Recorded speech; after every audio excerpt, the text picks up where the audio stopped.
अस्सलाम वालेकुम नाजरीन। आज हम डिस्कस करेंगे कास्ट अकाउंटिंग के एमसीक्यूज़। अगर आप हमारे चैनल पर नए हैं तो कास्ट अकाउंटिंग और दीगर एजुकेशन मटेरियल के लिए हमारा चैनल सब्सक्राइब करें। स्टार्ट करते हैं MCQs. What is the primary purpose of cost accounting? Cost accounting का प्राइमरी मकसद क्या है? ये ऑप्शंस हैं ए बी सी डी। तो जो करेक्ट ऑप्शन है सी है। To aid in decision making and cost control. Cost accounting का मकसद डिसीजन मेकिंग यानी फैसले लेने के लिए और कास्ट की प्राइस को कंट्रोल करने के लिए है। कौन से फैसले होंगे? ऐसे फैसले कि जो आपकी प्रोडक्शन तैयार होती है उसको कितनी कास्ट में तैयार हुई है, उससे आप फिर अपना मार्जिन रख सकते हैं। मार्जिन रखने का फ़ैसला आप कर सकते हैं कि अगर हम इतना मार्जिन रख के सेल करेंगे, और कास्ट को कंट्रोल किया जाता है। नेक्स्ट है which of the following is an indirect cost? अच्छा, इनडायरेक्ट कास्ट क्या है और डायरेक्ट कास्ट क्या है? इनडायरेक्ट कास्ट वो कास्ट है जो जब आप प्रोडक्शन करते हैं तो डायरेक्ट नहीं लगती, और डायरेक्ट कास्ट वो है जो जब आप प्रोडक्शन करते हैं तो डायरेक्ट यूज़ होती है।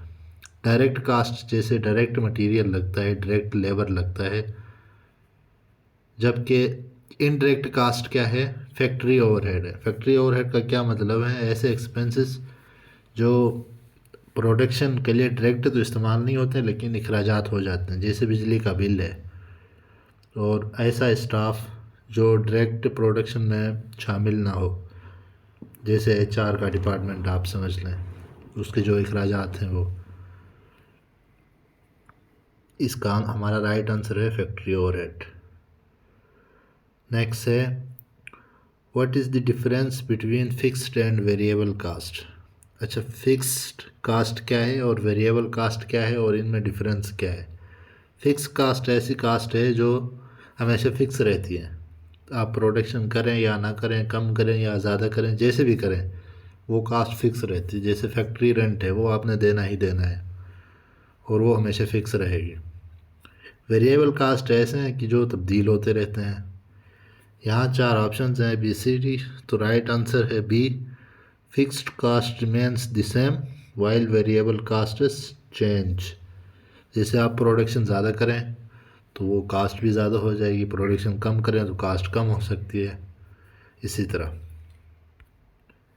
नेक्स्ट क्वेश्चन है what is the formula for calculating the total cost of production? Total cost का फार्मूला क्या है? टोटल कास्ट को आप कैसे कैलकुलेट करेंगे? ए बी सी डी चार ऑप्शंस में से A is right answer. Total cost is equal to fixed cost plus variable cast.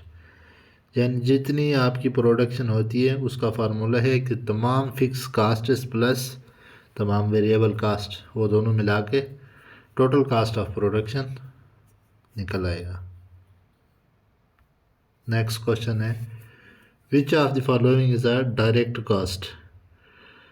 इनमें से रेंट है, वेजेस है, यूटिलिटीज़ हैं, सैलरीज़ हैं। तो वेजेस जो है आपकी डायरेक्ट कास्ट का हिस्सा है। उन वर्करों की वेजेस जिन्होंने प्रोडक्शन बनाई है उनकी सैलरीज, वेजेस। नेक्स्ट है which of the following is an indirect cost? इनमें से इनडायरेक्ट कास्ट कौन सी है? Direct material, direct labour, factory overhead, selling expense. हम पहले डिस्कस कर चुके थे इनडायरेक्ट कास्ट क्या है। वो कास्ट जो डायरेक्ट प्रोडक्शन करते हुए इस्तेमाल ना हुई हो। जैसे डायरेक्ट मटेरियल से कोई प्रोडक्शन करते हुए मटेरियल डायरेक्ट यूज़ होगा तो वो डायरेक्ट कास्ट है। इसी तरह डायरेक्ट लेबर जिन वर्करों ने बनाया है प्रोडक्शन, वो भी। तो इनडायरेक्ट कास्ट फैक्ट्री ओवरहेड्स हैं। Which is the what is the difference between fixed and variable cost? Fix और वेरिएबल कास्ट में डिफरेंस क्या है? Fixed costs remain the same while variable costs change. Which of the following is a characteristic of a cost centre. इनमें से cost centre की खसूसियत कौन सी है? A, B, C, D. चार ऑप्शन हैं। A is right answer. It's a department or function that incurs cost. Next question है, what is the purpose of a cost benefit analysis? Cost benefit analysis का मकसद क्या है? A, to determine the profitability of a product. B, to evaluate the feasibility of a project. C, to identify the cost and benefits of a decision. D, to prepare financial statements. Right answer हमारे पास है to identify the cost and benefits of a decision.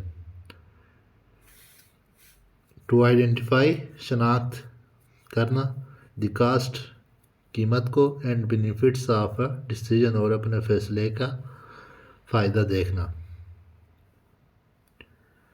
Which of the following is an example of a sunk cost. Sunk cost क्या है इनमें से? Right answer है C, the cost of renting building that is no longer needed. What is the difference between a standard cost and an actual cost. Standard cost और actual cost में क्या फ़र्क है? चार ऑप्शन में से ए राइट आंसर है, जिसमें standard cost is the expected cost, यानी जिसकी आप उम्मीद रखते हैं कि इतनी कास्ट होगी। While an actual cost is the real cost. Actual cost का मतलब जब आप प्रोडक्ट तैयार करते हैं तो उस पे जो हकीकी कास्ट लगी होती है वो रियल कास्ट है। यानी कोई प्रोडक्ट आप बना रहे हैं, पहले आप अंदाज़ा लगा रहे हैं।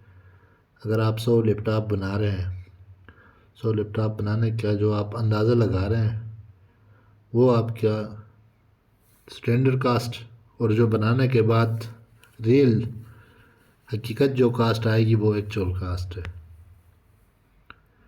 विच of the following is a method of costing. इनमें से कास्टिंग का मेथड कौन सा है? Job costing, process costing, standard costing, all of the above.